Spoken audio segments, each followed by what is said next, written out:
maybe. You don't need to as much anymore with our ATM cards. Maybe to balance a checkbook, maybe not. You know, you need to know how to add and subtract. Long division and fractions are still a mystery to us. And what's really a mystery is what would you ever need that stuff for? So it's viewed as not important. It's kind of like, okay, that's a hoop you need to get through. You need to jump through this hoop to get your high school diploma if that's if your family even values you getting there. So I mean, a lot of it is there's no, you know, the perception is it's not important. And personally, math is just really difficult for me. And my kids reach a point very early on where I cannot help them with their math homework, and it doesn't mean I'm not being a good mom. I don't get it. I've read 5th grade math 5 times now on my 5th boy, and it reaches a point where I can't, you know, that part of my brain still needs a whole lot of exercise. In my PhD program, I had to take stats and advanced stats, and I just prayed the whole time. I prayed. One thing I did, and my professor thought I was really strange, but I couldn't remember the measures of central tendency, the mean, the median, and the mode. I couldn't get that. So I made up a story, because that's how I learn best, and I named the family. The family was named Central Tendency, and they had 3 children. Mean, median, and mode. Mode was the middle child, because a mode, the number, if you lined up all the numbers, the mode is in the middle. Okay, right, no, the median, see, I'm telling you, I can't do it. The median was in the middle. The mode had the most friends just like him, okay, because that's what the mode is. There's a lot of 5s. The mean is the average, right? Okay. So that was just the average kid. But in my mind, that's how I got it so I could remember it. And my professor, I said I just created a genogram, because that's a very social work skill. She looked at me like, wow, that's really insane. But it worked. But what she started doing is she started teaching me that way. And she would say, now, Barb, this next group of things we're going to do is a whole different family. They're not related to the family of central tendencies. And I got it. Because if there's a story involved, I could grasp it. But to just memorize and think, and this is the fact, and it was boring to me because I'm looking for some emotional intensity, and I'm looking for that adrenaline that I've grown up on. So for me, and I talk to especially the social work students, because we're a little notoriously for being weak in math, and I've talked to them about these are some things you need to do. You need to translate it into your language so that it can make sense to you. Okay?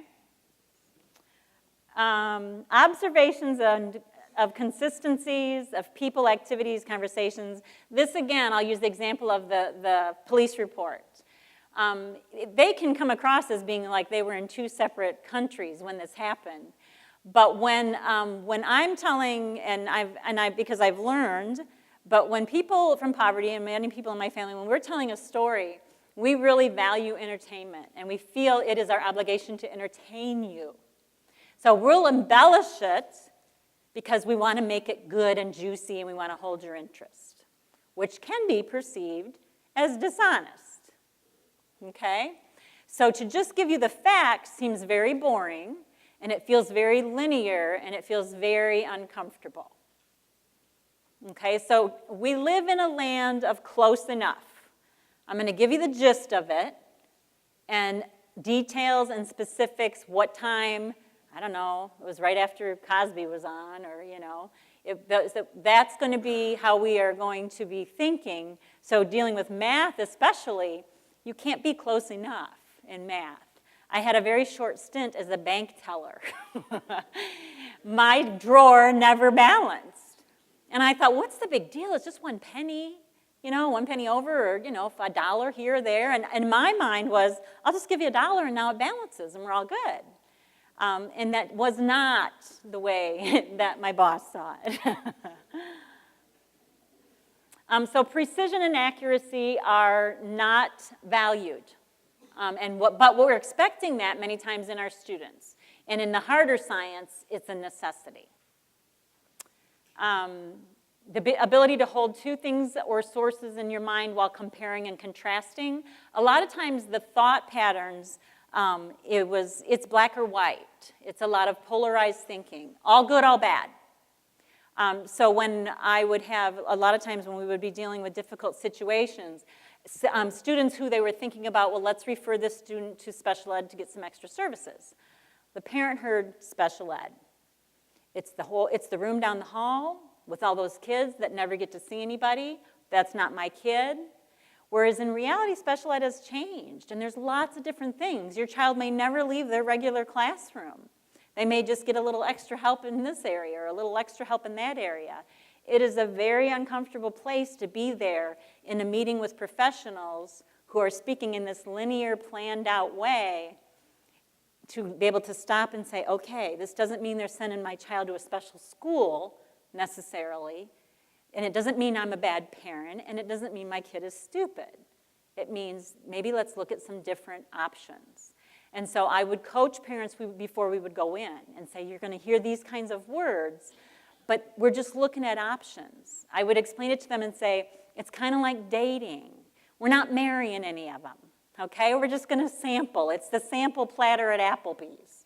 You're just going to taste it to see if this works for you, but we're not going to make, and you can say, no, I'm not comfortable with this, or I would like to think about this for a little while, as opposed to blowing up, being verbally aggressive, and storming out, which was a real common, which felt like a natural reaction. So really we're looking at cognitive restructuring. You'll hear, I don't know, in my line we hear a lot about cognitive behavioral therapy, and that's teaching people to think differently, to put your emotions on hold for a minute and think about options, connect your behavior with what you're doing. Okay, so to get the emotional piece, to just put it on hold for a minute. The more spiritual resources, the more physical resources people have, the more likely they are, or these are more helpful in having them escape poverty. Support system is a social capital is who you know. How many of you know if you had just a real quick question on a law issue, a legal issue, how many of you know a lawyer you could call? Okay, how many of you know, if you had a question about a course you're going to teach you've never taught before, how many could call somebody? Someone to call to ask you for help. That's social capital. Okay, you have people that have knowledge that you can tap into, and they serve as a bridge from one side to the other. They may be friends or family or backup support. The support is a knowledge base. They can help you cope, and that is that coaching. Okay, I know this fell apart for you. You had this crisis before you walked into class right now, but what I need you to do is put it on hold for a minute, knowing that when we're done with class, we can problem solve. Okay, so suspend your emotional memory bank. Put it on hold, just pause it, and we're going to come back to it. Learning how to explore options, and the mentor for learning your procedural self-talk. And I call that the voices in our head, the tape in our head, what plays over and over again. And like I said, my relapse goes into I don't belong here because my car overheated. I belong in the trailer park. These are not my people. What am I doing here? As opposed to, thank goodness, my colleague came and gave me some procedural self-talk and said, we're going to put this in. Then you're going to you're going to wait a half an hour, and then this is a good way to go